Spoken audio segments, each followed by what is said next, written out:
Hi, I'm Natalie, the Ginger Quilter, and today we're going to learn how to make the easy cathedral window pattern by Missouri Star Quilt Company in the form of a pillow.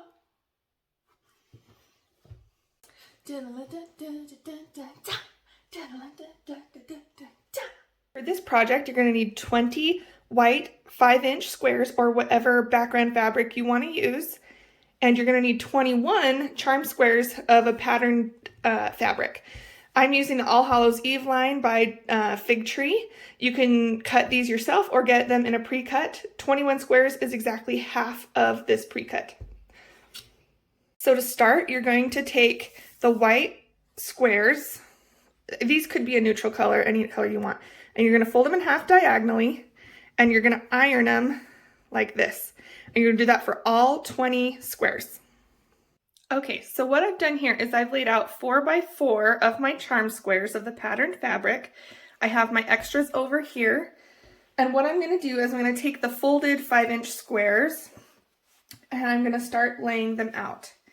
And so I'm going to start in one of the corners. And while I'm laying this out, it's not going to be perfect because I'm doing it one-handed here. But you're going to start laying them out like this. I suppose there's no reason why I can't do it two-handed.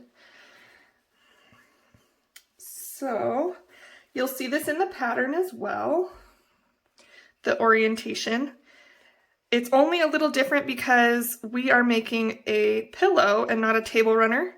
And so because of that, there's on the edge, it's just going to be ever so slightly different. And I'm sure if you were just looking at the pattern, you could figure it out because I did. But it's easier to do it when you can see. Okay, so we're laying these out in little diamond shapes going towards the centers here. And the only difference, you can see it split into 4 little quadrants. The only thing that's different after you do that is you're just going to put 4 white ones in the center right here. And that is so you have the little cathedral window in the center of your pillow as well. So you're actually going to have 5 little cathedral window shapes on your pillow when you're done. Okay, so there you go. That's how you lay it out.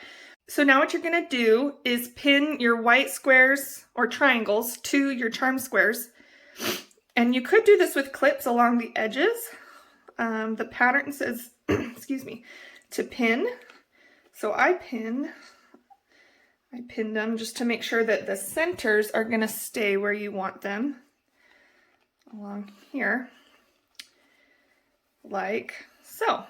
And of course, you're going to want to situate that while you're sewing, but that's what it's going to look like. And on these ones that have 2 triangles on them, you're going to want to pin through both of them like so. Now, this is not a really accurate job because I'm doing it on a camera, but you get the idea. You'll put another pin right here and go from there. All right, so now I have pinned all my triangles onto my squares. So to sew them together, I'm going to sew them like I would a basic patchwork. I'm going to line them up around here and sew here, which will create a shape like this. And then I'm going to sew this shape to this shape and so on until everything is sewn together. Make sure you are careful of those pins. They shouldn't get in the way while you're sewing together your edges, but I always want to be careful so I don't destroy my machine.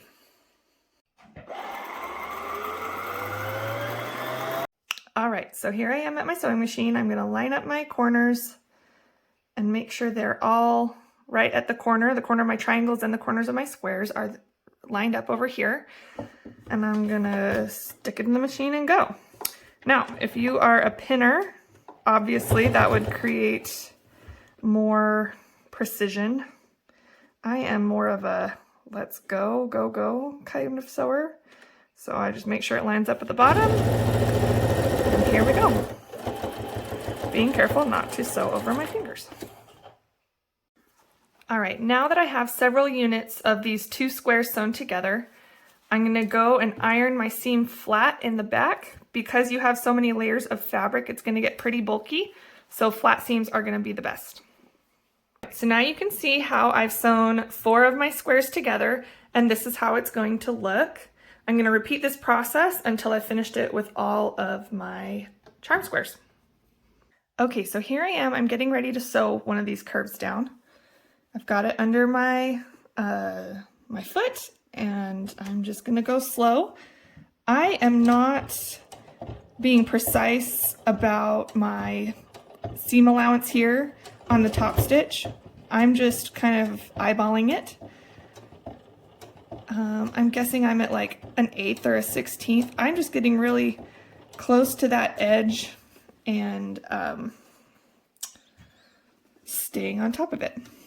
So remember what I said earlier, how you want to make sure this little corner gets covered up. So I'm going to make sure I have that all pulled over and seamed out, or pressed out right there. So here I go.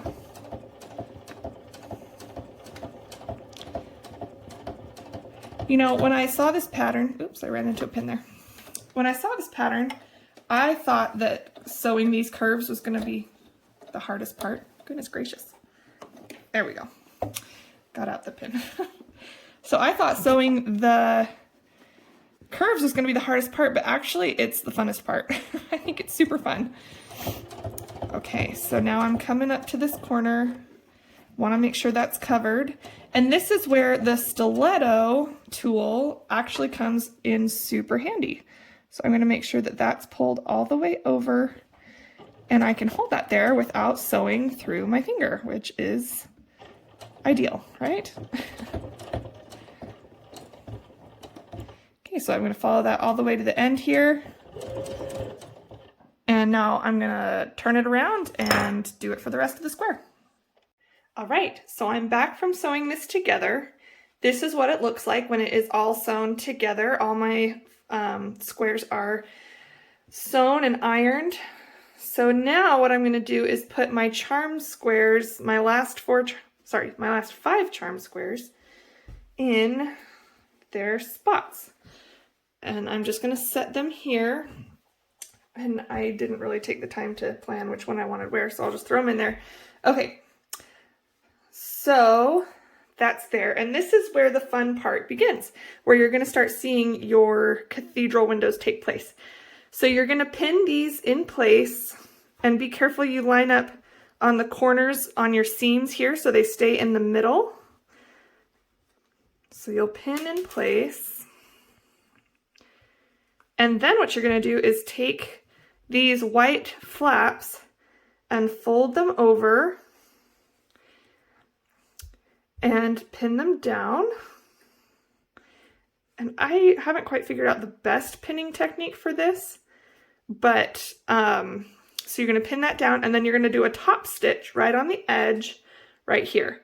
So the one tip I have while you're doing this is to make sure that this flap right here is going to pull far enough over to cover your corner. The first time I did this, I didn't pull that over. I had it kind of like this, and so you can see raw edges from the corners. So I recommend pulling it far enough over, and if that means that you have the tiniest bit of overlap on this side, that is not a bad thing. That's okay. So that's my tip. So now I'm going to go ahead and pin and sew all of these. Okay, so now you can see I've sewn all 4 of my edges right here, and now I'm going to repeat the same process by putting another charm square here and folding over and top stitching this side. Sorry, top stitching the edges, and you're going to do it on all of the remaining 4 squares. Okay, so here is your finished pillow, what it's going to look like. And you can see we have all of our edges pulled over and sewn. So now the last thing to do is to sew on a backing to turn it into a pillow. And you can use any method, whether it's a zipper or the envelope enclosure, anything like that. Let me show you the back. I don't think you need batting ooh, which way do I turn this? Here we go. I don't think you need batting to turn this into a pillow because everything is already quilted essentially. So for you to attach it to batting would be, you'd have to probably go over your lines again, which you absolutely could do. I did not do that with my pillow and it turned out great. Let me show you mine. So this is the one I made first. I did not put batting in it. I just did the envelope enclosure here and put it in, and it turned out really nice. So if you want to put batting, you can. I don't think it's necessary, but it turned into a really pretty pillow. For this one's for spring and this one's for Halloween. Okay, that wraps up my tutorial of how to make the easy cathedral window pillow using the Missouri Star method. And I appreciate you guys tuning in. This was my first tutorial, so hopefully it made sense. And as time goes on, they'll get better and better. But I appreciate you tuning in, and I'll talk to you guys soon.